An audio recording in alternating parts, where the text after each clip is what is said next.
السلام علیکم ورحمۃ اللہ تعالی وبرکاتہ۔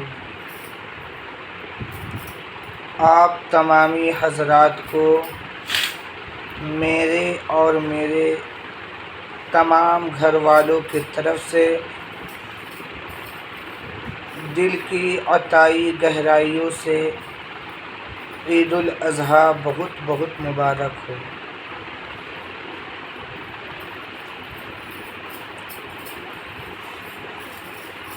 عید الاضحیٰ اور غریب۔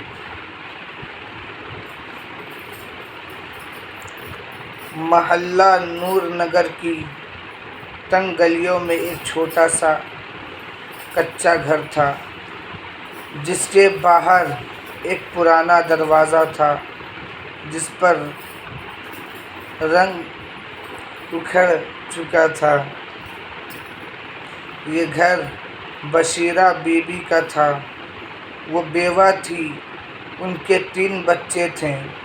سب سے بڑی بیٹی زبیدہ، پھر بیٹا ندیم اور سب سے چھوٹی 4 سال کی نورین۔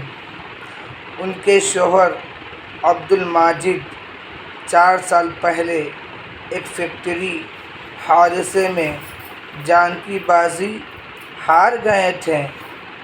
تب سے یہ چھوٹا سا گھر غربت، صبر اور امید کی مثال بنا ہوا تھا۔ عید الاضحیٰ قریب تھی۔ پورے شہر میں ہر طرف جانوروں کی بہاریں تھیں۔ بچے گلیوں میں اپنی قربانی کے جانوروں کو نہلاتے، ان کے گلوں میں رنگ برنگ ہار ڈالتے اور فخر سے ان کے قصے سناتے۔ ندیم بھی ہر روز گلی کے نکڑ پر جا کر بکرے دیکھتا، ان سے کھیلتا اور خوابوں میں اپنے لیے بھی ایک بکرا پال لیتا۔ بشیرہ بی بی کے گھر کا حال مختلف تھا۔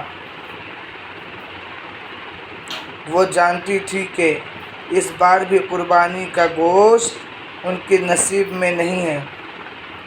گزشتہ 3 سالوں میں سے کوئی سال ہمارے گھر گوشت نہیں آیا۔ کوئی رشتہ دار، ہمسایہ، جاننے والا انہیں گوشت دینے نہیں آیا تھا۔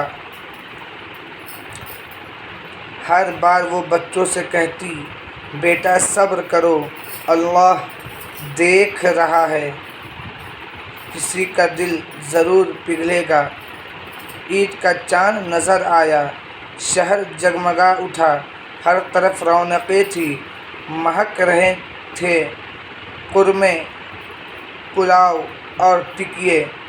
بشیرہ بی بی نے بھی بچوں کو عید کی پرانی لیکن دھلی ہوئی کپڑے پہنائے۔ زبیدہ نے چھوٹے بہن بھائیوں کے بال سنوارے اور اماں سے 2 روپے لے کر کچھ میٹھی ٹافیاں لے آئی۔ صبح ہوئی، ہر طرف عید کی نماز کا شور تھا۔ ندیم ابو کی ٹوپی پہن کر مسجد گیا۔ واپسی پر جب دیکھا کہ گلی کے سب گھروں کے باہر کسائی کا کام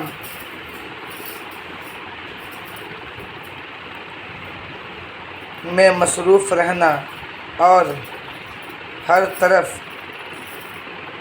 گوشت کی خوشبو ہے تو دل میں بے چینی ہونے لگی۔ بشیرہ بی بی نے دوپہر کو دال پکائی۔ بچوں نے خاموشی سے کھا لی، مگر ندیم کی آنکھیں بار بار گلی کی طرف اٹھتے۔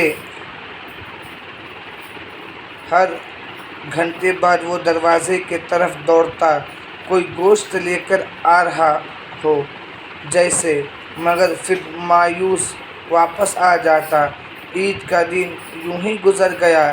شام ہو گئی، ندیم نے آخرکار ماں سے پوچھ ہی لیا، اماں، سب لوگ کہتے ہیں کہ قربانی کا گوشت بانٹا جاتا ہے، پھر ہمارے حصے میں کیوں نہیں آتا؟ کیا ہم اتنے برے ہیں؟ بشیرہ بی بی نے آنسو کو روک کر کہا، نہیں بیٹا، ہم اللہ کے بہت پیارے ہیں، بس شاید لوگ بھول جاتے ہیں، لیکن اللہ نہیں بھولتا۔ زبیدہ نے چھوٹے بہن بھائی کو بہلانے کی کوشش کی، مگر ان کی اپنی آنکھیں نم تھیں۔ اگلا دن بھی آ گیا۔ گلی میں ایک بار پھر قورمے کی خوشبو تھی، مگر بشیرہ بی بی کے گھر میں وہی دال چاول۔ نورین نے دوپہر میں ضد کی، اماں، مجھے گوشت کھانا ہے۔ سب کے گھروں سے گوشت کی خوشبو آ رہی ہے۔ بشیرہ بی بی کے آنکھوں میں آنسو تھے، لیکن وہ بولی، انشاءاللہ آج شام کو ضرور گوشت آئے گا، تم سب دعا کرو۔ اور واقعی شام کو مغرب کی اذان کے کچھ لمحے بعد دروازے پر دستک ہوئی۔ ندیم بھاگا اور دروازہ کھولا۔ باہر ایک نوجوان کھڑا تھا، ہاتھ میں ایک تھیلا تھا۔ اس نے مسکرا کر کہا، آپا، یہ گوشت لے لیں، میرے ابا نے کہا ہے کہ بشیرہ خالہ کو دے آؤ۔ ندیم حیران ہو گیا، تھیلا لیا، اندر آیا، اماں کو دیا۔ سب بچوں نے خوشی خوشی مل کر کھانے لگے۔ خوشی کی وجہ سے بچے کی آنکھوں میں خوشی کی چمک آ گئی۔ بشیرہ بی بی نے ہاتھ اٹھا کر کہا، یا اللہ، تیرا شکر ہے، تو نے سچ فرمایا تھا، تو اپنے بندوں کو بھولتا نہیں۔ زبیدہ نے جلدی سے چولہا جلایا۔ رات کو گھر میں پہلی بار قورمے کی خوشبو آئی۔ بچے کے چہروں پہ مسکراہٹ تھی۔ بچے مسکرا رہے تھے، گنگنا رہے تھے کہ آج میرے گھر میں بھی گوشت پک رہا ہے۔ بچے خوشی سے ناچنے لگے۔ ندیم نے کہا، اماں، یہ سب اللہ نے سنا؟ ہاں بیٹا، اللہ نے ہماری سن لی اور کسی کے دل میں ڈال دیا۔ وہ نوجوان جو گوشت دینے آیا تھا، محلے کا ایک امیر گھرانے کا بیٹا تھا۔ اس کی ماں نے گوشت بانٹنے کی فہرست بنائی تھی، مگر بشیرہ بی بی کا نام اس لسٹ میں نہیں تھا۔ وہ نوجوان علی نے جب اپنی ماں سے پوچھا کہ اس فہرست میں وہ غریب آنٹی کیوں نہیں، تو ماں نے کہا، ہم سب رشتہ داروں کو دے رہے ہیں، سب کو نہیں بانٹا جاتا گوشت۔ مگر علی کو وہ دن یاد آ گیا جب وہ چھوٹا تھا اور اسکول جاتے ہوئے گر گیا تھا۔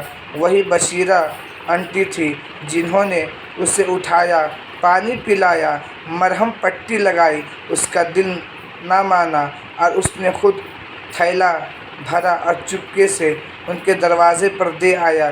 اگلے دن علی نے اپنی ماں سے کہا، امی، ہمیں اللہ نے دیا ہے تو ہمیں کیا صرف اپنوں کا خیال رکھنا چاہیے، ان کے لیے جو ہمارے جیسے نہیں ہیں؟ کیا علم ان کے لیے نہیں ہے؟ ماں خاموش ہو گئی، آنکھ نم ہو گئی۔ اگلے سال ان کے گوشت کے تھیلوں میں سب سے پہلا تھیلا بشیرہ بی بی کے لیے تھا۔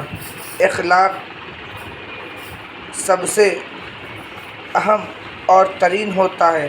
ہم اکثر اپنی خوشیوں کو اپنے تک محدود کر لیتے ہیں۔ عید الاضحیٰ کا مقصد صرف قربانی نہیں، بلکہ احساس، محبت اور بانٹنے کا جذبہ ہے۔ جن گھروں میں گوشت کی خوشبو نہیں پہنچتی، وہاں اللہ کی رحمت دیر سے صحیح مگر ضرور پہنچتی ہے۔ ہمیں چاہیے کہ ہم اپنے پڑوسی، اپنے محلے اور ان لوگوں کو ضرور یاد رکھیں جن کے چولہے خاموش رہتے ہیں، کیونکہ خوشی تبھی ہے، خوشی بنتی ہے جب سب کا دل خوش ہوتا ہے۔